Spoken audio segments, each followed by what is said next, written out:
Hello, good morning students. आप का जो सब्जेक्ट है एफएसएम के अंदर आपका फंडामेंटल सिक्योरिटी मार्केट, इसके अंदर आप जो बुक है वो वीके पब्लिकेशंस आलोक गोयल की बुक को आप परचेज़ कर सकते हैं। वो इजीली आपको किसी भी बुक सेलर से अवेलेबल हो जाएगी।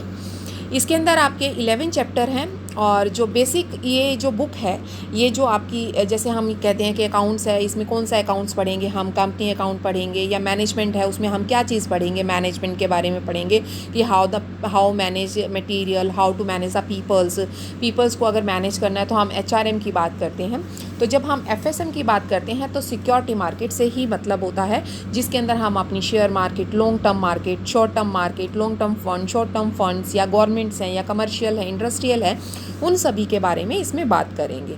तो आज हम चैप्टर नंबर 1 से स्टार्ट करते हैं और साथ के साथ मैं आपको पीडीएफ भी अवेलेबल कराऊंगी ताकि आप इजीली इनके नोट्स के थ्रू ही आप स्टडी कर लें, आपको बुक इतना ज़्यादा रिक्वायरमेंट में ना रहे, क्योंकि बुक अगर आप लेंगे भी तो इजीली वैसे अवेलेबल हो जाएगी, कोई दिक्कत नहीं आएगी। अगर आप नहीं भी लेते तो आपका काम चल सकता है इजीली। तो आज हम पढ़ेंगे फर्स्ट चैप्टर आपका primary market. A market for the long term fund is known as a capital market. जो प्राइमरी मार्केट होती है उसे हम कैपिटल मार्केट के नाम से भी जानते हैं। कैपिटल मार्केट इसलिए कहा जाता है क्योंकि ये लॉन्ग टर्म फंड से रिलेटेड होती है और लॉन्ग टर्म फंड्स में अगर हम स्टडी करें तो आप इतने टाइम से स्टडी कर रहे हैं, लॉन्ग टर्म फंड्स में हमारे आते हैं हमारे शेयर्स, हमारे डिबेंचर्स, हमारी लॉन्ग टर्म इन्वेस्टमेंट्स या लॉन्ग टर्म्स कोई भी लोन वगैरह हैं या कोई भी हमने सिक्योरिटीज़ ली हुई है, उन सबको हम लॉन्ग टर्म में शामिल कर चलते हैं। तो इसीलिए वो ये कहता है कि इस लॉन्ग टर्म जितने भी फंड्स होते हैं उसको as a capital market treat किया जाता है।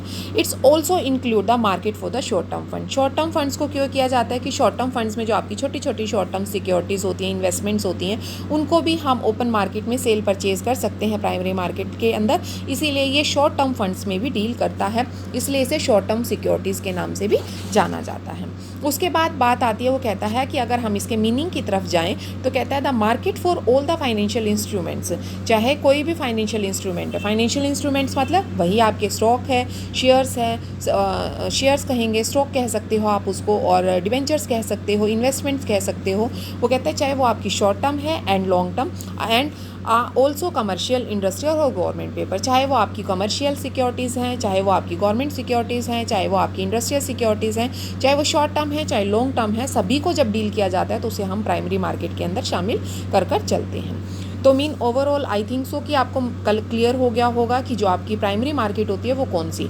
लेकिन एक चीज़ ध्यान रखिएगा कि प्राइमरी मार्केट को हम मनी मार्केट भी मानकर चलते हैं। क्यों मानकर चलते हैं? क्योंकि जब मैंने बात कही कि कमर्शियल्स पेपर्स हैं, आपके इंडस्ट्रियल्स हैं, गवर्नमेंट पेपर्स वगैरह हैं, कमर्शियल सिक्योरिटीज़ हैं, ये सारे जो चीज़ें हैं, ये जो सारी मैंने आपके नाम लिए हैं, ये सारे इंस्ट्रूमेंट्स हैं और ये सारे इंस्ट्रूमेंट आपकी मनी मार्केट में आते हैं। इसीलिए हम प्राइमरी मार्केट को एज अ मनी मार्केट भी ट्रीट कर सकते हैं। अगर हम इसकी डेफिनेशंस के अकॉर्डिंग जाएँ तो M.Y. खान ने इसकी जो डेफिनेशन दी है वो क्या है? It is a market for the long-term funds and it focus on the finance of the fixed investment in a constant to money market, which is the institutional source of the working capital finance। वो कहता है जो ये market होती है वो long term fund से related होती है और इसमें आप फिक्स फाइनेंस इन्वेस्टमेंट करते हैं। मीन फिक्स जो आपकी लॉन्ग टर्म इन्वेस्टमेंट होती है उसको आप फाइनेंस करते हैं मनी मार्केट के अंदर, और उससे जो भी आप पैसा कमाते हैं उसको एज अ वर्किंग कैपिटल में आप इसको इस्तेमाल कर चलते हैं। तो इसीलिए उसका इजीली बहुत ही सिंपल सा मीनिंग है कि लॉन्ग टर्म फंड्स को इन्वेस्ट करने से जो आपको प्रॉफिट्स होता है उसको आप शॉर्ट टर्म फंड्स में यूज़ करते हैं। तो इसीलिए ये आपका प्राइमरी मार्केट जो है वो आपकी मनी मार्केट और कैपिटल मार्केट दोनों में डील की जाती है। उसके बाद आता है nature of the capital market.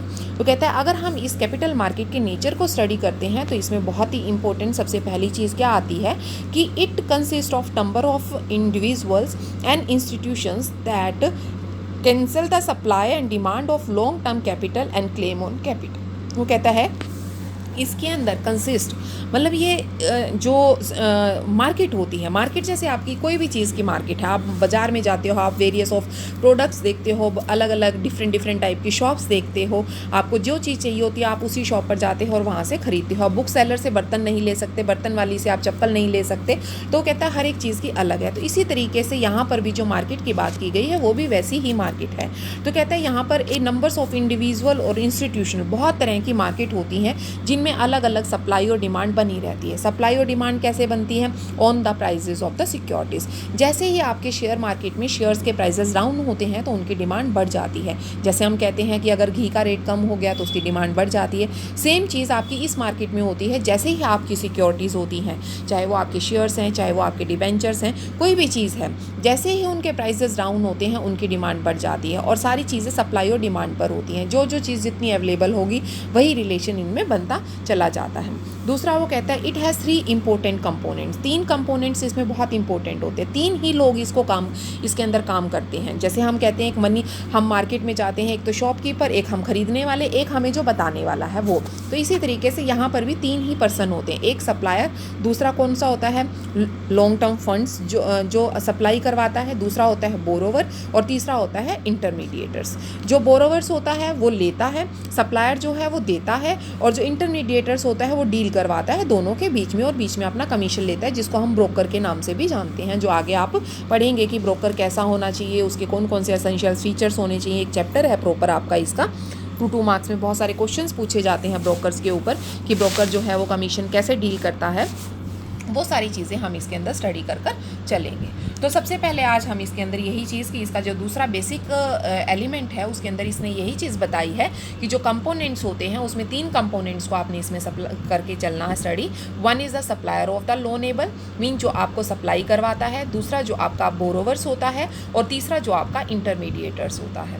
उसके बाद तीसरा आता है कि the individual, corporate, institutional investors and the governments are the main supplier of the fund. जो फंड सप्लाई करते हैं, मीन जो अपने शेयर्स को बेचना चाहते हैं, जो आपके शॉपकीपर्स होते हैं, वो कौन कौन हो सकते हैं? वो आपका कोई इंडिविजुअल पर्सन भी हो सकता है जिसकी इंडिविजुअल कंपनी है, या कोई भी कॉरपोरेट सेक्टर हो सकता है, मीन उसके अलावा आप इसमें इंस्टीट्यूशनल इन्वेस्टर्स को भी ले सकते हैं, इसमें आपकी गवर्नमेंट भी आ सकती है। तो वो सारे आपके सप्लायर्स होते हैं। और जो बोरोवर्स होते हैं, बोरोवर्स कौन से होते हैं? जो आपकी सिक्योरिटीज़ को खरीदते हैं, जो डिमांड करते हैं कैपिटल की। तो वो कहते हैं वो कौन हो सकते हैं? आपके एग्रीकल्चर से रिलेटेड हो सकते हैं, इंडस्ट्री से रिलेटेड हो सकते हैं, आपके ट्रेड से रिलेटेड हो सकते हैं, और आपकी गवर्नमेंट से रिलेटेड हो सकते हैं। उसके अलावा फोर्थ आपका नेक्स्ट पॉइंट आता है, it not only deals with the issue of new claims on the capital but also deal in existing claims. ये सिर्फ ये नहीं कि नए शेयर्स को ही इशू करेगी, नए शेयर्स को ही बेचेगी, खरीदेगी, नहीं, जो पुराने शेयर्स हैं उनको भी ये खरीदती और बेचती है।